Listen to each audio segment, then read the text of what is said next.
The recent deaths of two respected elders have a Port Alberni First Nation fearing that a native dialect has died with them. Edward Tatoosh died on Saturday. He follows Dorothy Unger, who died in November. They are two of the last few members of the Hupacasath First Nation to speak the dialect fluently. A News Mid-Island Bureau Chief Jonathan Bartlett has the story.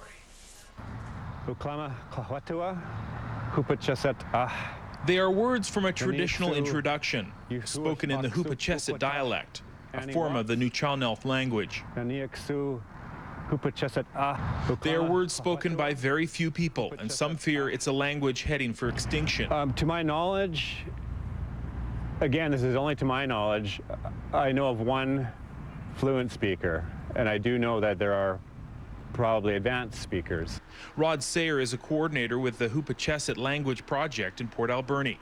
The recent deaths of two elders, fluent speakers of the dialect, have left the project in limbo. It really made us stop and take account of what we have done and what we will do with the recorded material that we have. Edward Tatoosh, or Tat, passed away last Saturday. Dorothy Unger died on November 21st. They were both members of the project's speaking group. We didn't want to think about one day that we would be without our speakers group, but really now the onus is on us to decide.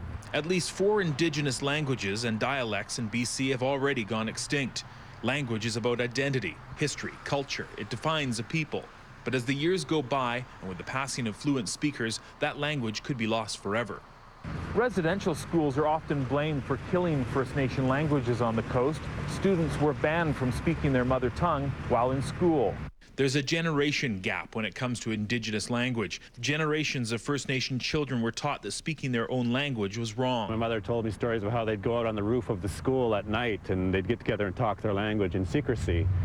And just how that was so important to them, and those are those are our heroes. But now there's a revival at work. This calendar, about to be published in the community, is designed to teach a word a day. It's one small step to keep a people's language and dialect alive. In Port Alberni, Jonathan Bartlett, A News.